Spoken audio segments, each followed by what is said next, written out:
Good morning students. 6वीं कक्षा में हम एक चैप्टर पढ़ेंगे, उसका नाम है संख्याओं के साथ खेलना। संख्याओं के साथ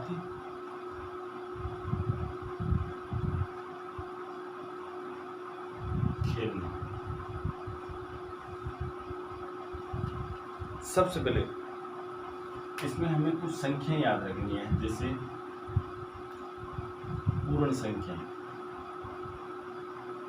पहले प्राकृत संख्या लें। प्राकृत संख्या, पूर्ण संख्या, फिर आता है पूर्णांक। ये 3 संख्याएं हमें याद रखनी पड़ेगी। प्राकृत संख्याओं में कौन सी संख्या आती है? 2 संख्याएं, 1 2 3 4 5।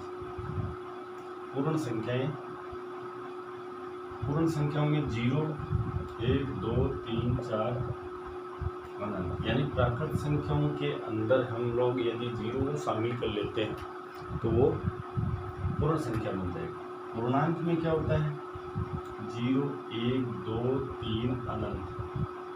इधर माइनस, बाईं तरफ माइनस जाएगा, इधर भी अनंत, दोनों तरफ। अब आपको ये ध्यान रखना है, सबसे छोटी प्राकृत संख्या पूछे तो आपका उत्तर होगा 1, और सबसे छोटी पूर्ण संख्या पूछे तो आपका उत्तर होगा 0।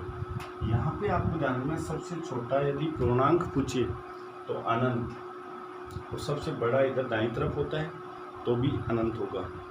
ये ध्यान रखना, सबसे छोटे पूर्णांक का और सबसे बड़े पूर्णांक का हमें पता नहीं है, हम उसकी जगह लिखेंगे अनंत। उसके बाद में बात आती है इसके अंदर संख्याओं के साथ खेलना में गुणनखंड। गुणनखंड, गुणनखंड कई प्रकार से होते हैं। सबसे पहले एक तो आता है सभी गुणनखंड। सभी गुणनखंड कैसे निकालना है, ध्यान देना। जैसे हमारे पास कोई भी संख्या है 12 है, इस 12 में किन किन संख्याओं का भाग जा रहा है वो इसके गुणनखंड होंगे। जैसे इसमें 1 का भाग जा रहा है, 2 का भी जा रहा है, 3 का भी जा रहा है, 4 का भी जा रहा है, 6 का भी जा रहा है, और 12 का जा रहा है। तो इस 12 के सभी गुणनखंड पूछ ले, तब आपको चेक करना है कि इस 12 में किन किन संख्याओं का भाग जा रहा है, वो ही इसके सभी गुणनखंड होंगे। एक होता है हमारे पास अभाज्य गुणनखंड। अभाज्य गुणनखंड में आपको जैसे 12 का इस तरह से निकालना है। इसमें सबसे पहले किस अभाज्य संख्या का भाग जा रहा है उसका देंगे, 2 का देंगे। 2 का भाग इसमें 6 बार, 2 का भाग 3 बार, 3 का भाग 1। ये जो यहाँ पे गुणनखंड बने, ये सारी संख्याएं अभाज्य रहेगी, कोई भी इसमें भाज्य नहीं आ सकती। अभाज्य संख्या कौन सी होती है? जिन संख्याओं में 1 व स्वयं के अलावा किसी अन्य संख्या का भाग नहीं जाता है, केवल उसमें 1 का जाता है और 1 खुद का जाता है, तो वो होती है अभाज्य संख्या। नहीं जाता है तब, और जाता है तब वो भाज्य हो जाएगी। तो ये सारी की सारी इधर जो अभाज्य संख्या आ रही है, ये अभाज्य गुणनखंड होगी। तो 12 के आप लोग अभाज्य गुणनखंड लिखोगे 2 गुना 2 गुना 3, ये इसके अभाज्य गुणनखंड। उसके बाद में आता है सार्वय गुणनखंड। सार्वय गुणनखंड, इसमें हमें 2 या 2 से अधिक संख्याओं के सार्वय गुणनखंड निकालने होते हैं। जैसे 12 और 10 के सार्वय गुणनखंड निकालने हैं आपको, सार्वय गुणनखंड। तो यहाँ पे सबसे पहले 12 के अभाज्य गुणनखंड कर लो। तो 12 के अभाज्य गुणनखंड अभी आपने किया है, 2 गुना 2 गुना 3 आ गई, ये 12 के। इसी तरह से 10 के अभाज्य गुणनखंड निकालेंगे तो 2 गुना 5 होगा। तो सार्वय गुणनखंड यदि निकालना हो तो इन दोनों में जो कॉमन है, जिसको हम मैसर भी बोलते हैं, वो देख लीजिए। हमारे पास 2 आ गया, ये इसका सार्वय गुणनखंड है। इसी प्रश्नावली में हम मैसर और लेसर पर भी पढ़ेंगे, महत्तम समापत्ति और लघुत्तम समापत्ति। उसके बाद में सार्वय गुणज भी पढ़ेंगे, हम गुणज भी पढ़ेंगे और सार्वय गुणज भी पढ़ेंगे। तो हम प्रश्नावली स्टार्ट करते हैं। अच्छी तरह से देखना इसको। प्रश्नावली 3.1 है हमारी। पहला सवाल बहुत ही आसान सा सवाल है।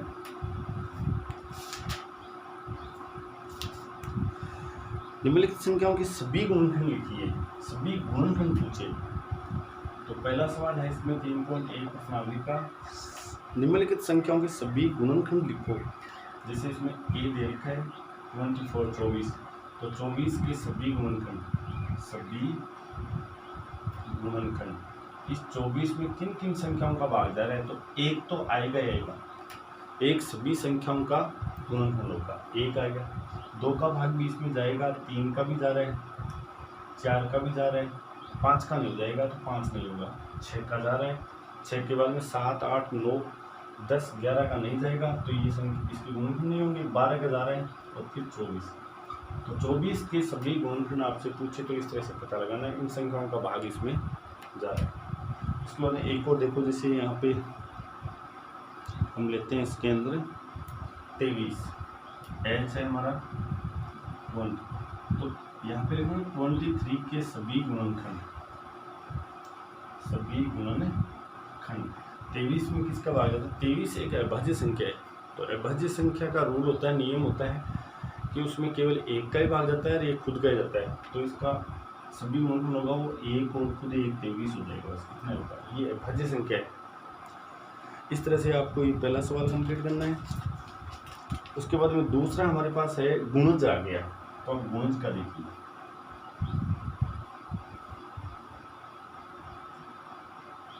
दूसरा सवाल है, ध्यान देना अच्छी तरह से।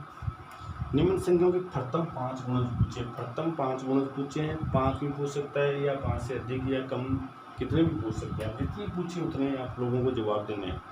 तो जैसे ए है 5 के प्रथम 5 गुणज पूछना है, तो आप लिखोगे प्रथम 5 गुणज। तो 5 गुणा 1 पहला हो गया, 5 गुणा 2 दूसरा हो गया, 5 गुणा 3 तीसरा, 5 गुणा 4 चौथा, 5 गुणा 5 पाँचवा। इनके गुणनफल के रिजल्ट यहाँ पे लिख दीजिए। 5 गुणा 1 यानी कि 5, 5 गुणा 2 यानी कि 10, 5 गुणा 3 यानी 15, 20, 25। ये हमारी एक टेबल बन जाएगी, पहाड़े बन जाएंगे, ये इसके गुणज होंगे। तो ये सवाल भी आपको अच्छी तरह से समझ में आ गया होगा। इसी तरह से निकालने सभी। उसके बाद में देखो तीसरा सवाल क्या दिया है। सवाल नंबर 3 देखिए, स्तंभ 1 की संख्याओं का एक स्तंभ 1 दे रखा है और यहाँ पे स्तंभ 2 दे रखा है। स्तंभ 1 की संख्याओं का स्तंभ 2 के साथ मिलान करना है। तो 1 नंबर वाले में यहाँ पे 35, 15, 16, 20 और 25, और इसमें यहाँ पे ए दे रखा है 8 का गुणज, बी दे रखा है 7 का गुणज, सी यहाँ पे दे रखा है 70 का गुणज, डी 30 का गुणनखंड,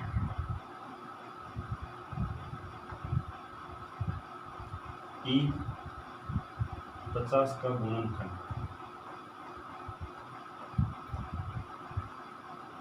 और एफ 20 का गुणनखंड। मिलान आपको कैसे करना है, सावधानी से करना। देखिए सबसे पहले 8 का गुणज, तो 8 का गुणज होता है 8 की टेबल बोलनी है आपको। 8 एकम 8, 8 दूनी 16। आपको यहाँ पे 8 नहीं मिल रहा है, 16 मिल गया, तो इसको आप लोग इससे मिला देंगे। 7 का गुणज है तो 7 की टेबल बोलेंगे आप लोग। 7 एकम 7, 7 दूनी 14, 7 21, 7 चौक 28, 7 पंचे 35, 35 हमारे पास यहाँ मिल गया, ये दिया। उसके बाद 70 का गुणज, 70 का गुणज हम निकालेंगे तो ये 70 से अधिक आएगा। 70 एकम 70, 70 दूनी 140, इस तरह से 140 तो हमारे पास 70 भी नहीं है, तो यहाँ पे इसको एक बार खाली छोड़ दीजिए। 30 का गुणनखंड, आपको सभी गुणनखंड बताए थे मैंने, 30 में किन किन संख्याओं का भाग जाता है। तो 30 में यहाँ पे देखो एक इनमें से किसका जा रहा है, 25 का नहीं जाता, 20 का नहीं जाता, 16 का नहीं जाता, 15 का जा रहा है, तो ये डी से मिला देंगे। 50 का गुणनखंड, 50 का गुणनखंड वही कि 50 में इन संख्याओं में से किसका भाग जा रहा है, तो ये 25 का जा रहा है, तो ये 50 का गुणनखंड। 20 का गुणनखंड, तो यहाँ से देखना है 20 का गुणनखंड कौन सा बन रहा है हमारे पास, ये रहा 20 का ये। इस तरह से आपको ये मैच करवाना है, मिलान करवाना है। अच्छी तरह से इनका ध्यान रखें, ये विशेष तौर से ध्यान रखेंगे आप कि किस किस में क्या पूछा गया है, उसी का निकाल लें। गुणनखंड पूछा गया है तो उसके गुणनखंड सभी गुणनखंड करके देखें। गुणज पूछा गया है तो टेबल बोलनी है आपको, टेबल में अगर उसका आ रहा है संख्या का स्थान तो आप लोग उसको मिलान कीजिए। नेक्स्ट सवाल नंबर 4 देखिए।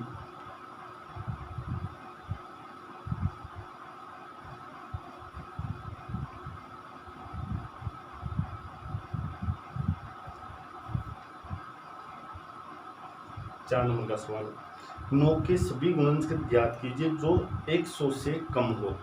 और 9 के सभी गुणनखंड तो अनंत होते हैं। अगर आपसे ऐसा सवाल पूछ ले 9 के सभी गुणनखंड गुणज ज्ञात कीजिए, तो 9 के गुणज लिखेंगे तो 9 18, 9 3 27, 9 4 36, इस तरह से अनंत लगाना पड़ेगा क्योंकि सभी हमें गुणज पूछा है। लेकिन इसमें ये पूछा है कि 9 के सभी गुणज ज्ञात कीजिए जो 100 से कम, 100 से कम। तो यहाँ पे देखो कैसे ज्ञात करना है आपको। सबसे पहले आप लोग 100 में 9 का भाग लगा के देख लीजिए कितनी बार आ रहा है। 9 एकम 9, 9 2 18, 9 3 27, 9 4 36, 9 5 35, 9 6 54, 9 7 63, 9 8 72, 9 9 81 और 10 9 90, 9 दाएँ 90 हो गया। उसके बाद 90 के बाद में हम लोग आगे 9 और जोड़ेंगे तो 99, इसमें 99 है, 11 बार भाग दिया 11 बार और 99, तो आपको 99 तक इसकी टेबल लिखनी है। तो यहाँ पे लिखना है 9 के गुणज जो 100 से कम हो। 9 9 दूनी 18, 9 3 27, 9 4 36, 9 5 45, 9 6 54, 9 7 63, 9 8 72, 9 9 81, 9 दाएँ 90, फिर 9 जोड़ देंगे तो 9 11 99, इस तरह से ये हो गई 9 के सभी गुणज है जो 100 से कम है, 100 से कम है। इस तरह से आपको ये सवाल करना है। नेक्स्ट यहाँ पे हमारी 3.1 प्रश्नावली कंप्लीट हो जाती है। उसके बाद में 3.2 प्रश्नावली में जाते हैं। आसान सी है, बताइए कि किन्हीं दो संख्याओं का योग सम होता है या विषम होता है यदि वे दोनों, दो संख्याएं लेनी है और वो भी शर्तों के साथ में लेनी है। शर्त क्या है, यदि दोनों संख्याएं विषम हो, दोनों संख्याएं विषम हो,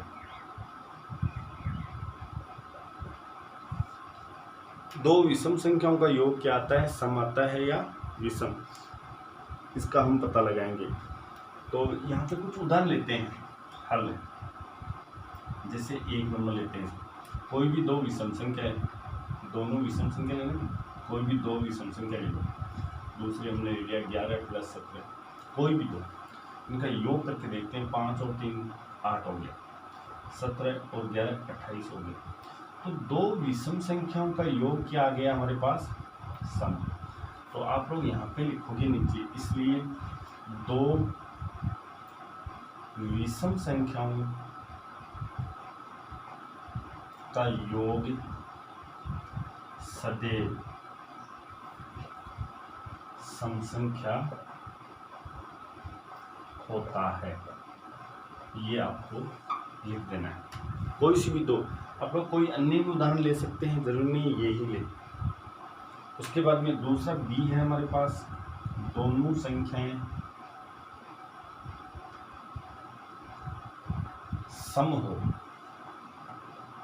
यदि दोनों संख्याएं सम हो तो कोई सी भी दो सम संख्या ले लेंगे। तो हल लगा के आप लोग लिखोगे। जैसे पहला हमने कोई भी सम संख्या ले 4 + 8, या ये बड़ी लेते हैं 100 + 120। दो सम संख्याओं को हम जोड़ेंगे, 12 आ गया, और दो सम संख्याओं को इधर जोड़ा तो 220 आ गया। तो ये भी हमारे पास दोनों क्या आ रही है, सम। दोनों संख्याएं यहाँ पे सम आ रही है। तो यहाँ पे हम लाइन लिखेंगे, इसमें दो सम संख्याओं का योग सदैव सम संख्या होता है।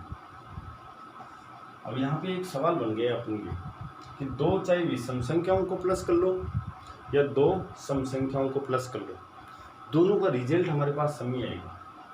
ये सम संख्या हमने जोड़ के देखी है और इनका योग हमारे पास सम संख्या है। इसी तरह से सम संख्याओं को जोड़कर देखा है हमने, दोनों का योग भी सम है। तो ये याद रखना आपको कि दो चाहे सम संख्या हो चाहे विषम संख्या हो, दोनों को प्लस करेंगे तो उनका रिजल्ट सम संख्या ही आएगा। उसके बाद में सवाल नंबर 4 देखिए, चौथा सवाल देखिए। 20 से छोटी सभी अभाज्य और भाज्य संख्या अलग अलग करके लिखना है। तो पहले आप लोग 20 से छोटी संख्या लिखोगी। 1 2 3 4 5 6 7 8 9 10 11 12 13 14 15 16 17 18 19 और 20। इस तरह से ये संख्या 20 से छोटी सभी भाज्य और अभाज्य लिखना है। तो भाज्य संख्या लिखते हैं पहले। भाज्य संख्याएं कौन सी होती है, जिन संख्याओं में एक और स्वयं उस संख्या के अलावा किसी अन्य संख्या का, किसी दूसरी संख्या का भाग चला जाता है तो वो भाज्य होगी, वरना अभाज्य होगी। जैसे सबसे पहले इस एक को छोड़ दीजिए, एक न तो भाज्य संख्या होगी न अभाज्य होगी, तो इसको इस लाइन से हम हटा देते हैं। स्टार्ट करते हैं दो में केवल खुद का ही भाग जाता है और एक का जाता है, इसलिए ये अभाज्य में जाएगी। यहाँ पे अभाज्य भी लिख लेते हैं। अभाज्य संख्याएं दो में केवल अन्य संख्या का भाग जाता नहीं, केवल खुद का जाता है और एक का जाता है, तो ये अभाज्य में जाएगी। 3 में भी यही कंडीशन होती है। 4 में देखिए, 4 में खुद के अलावा 2 का भाग जा रहा है तो ये भाज्य में जाएगी। 5 में नहीं जाता तो अभाज्य। 6 में जाता है, देखो 2 का भी चला जाता है, 3 का भी चला जाता है, तो ये भाज्य में जाएगी। 7 नहीं जाता है तो अभाज्य। 8 में जाता है भाज्य। 9 में भी जाता है तो ये भाज्य। 10 में जा रहा है, 2 का 5 का जा रहा है तो ये भाज्य में होगी। 11 में नहीं जाता तो 11 यहाँ ला। 12 में जाता है तो भाज्य में आएगी। 13 में नहीं जा रहा है तो अभाज्य में। 14 में 2 7 का जा रहा है तो ये भाज्य में देगा। उसके बाद 15 में 3 का भी जाता है, 5 का भी जाता है, तो ये भाज्य में होगी। कुछ बच्चे इसको गलत समझ लेते हैं, वो यहाँ पे सम और विषम संख्या लिख देती है, जबकि सम और विषम संख्या अलग होती है। सम संख्याएं जिनका इकाई अंक 0 2 4 6 हो या 8 हो तो वो सम संख्या होती है, ऐसे न लिखें। अब यहाँ पे देखो सम भी आ रही है, विषम भी है। भाज्य संख्या में सम भी हो सकती है और विषम भी हो सकती है। इसके बाद 16 भी यहाँ पे भाज्य संख्या है, क्योंकि 2 का जा रहा है, 4 का जा रहा है, 8 का जा रहा है। 17 यहाँ पे अभाज्य संख्या होगी, किसी भी संख्या का भाग नहीं जा रहा है, केवल खुद के और एक के अलावा। इसी तरह से 18 भाज्य होगी, 19 अभाज्य होगी, और 20 से छोटी पूछा था तो 20 को नहीं लिखी, 20 नहीं लिखनी है। 20 से छोटी संख्या लिखनी है, केवल 19 तक ही। इस तरह से हमें भाज्य और अभाज्य संख्याएं, इस तरह से आज जो पढ़ाया हुआ है वो समझ में आ गया होगा। इससे संबंधित जो भी सवाल है वो आप लोग अभ्यास करें, कोई भी समस्या हो तो हमें शेयर करें, बाकी कल देखेंगे। Thank you.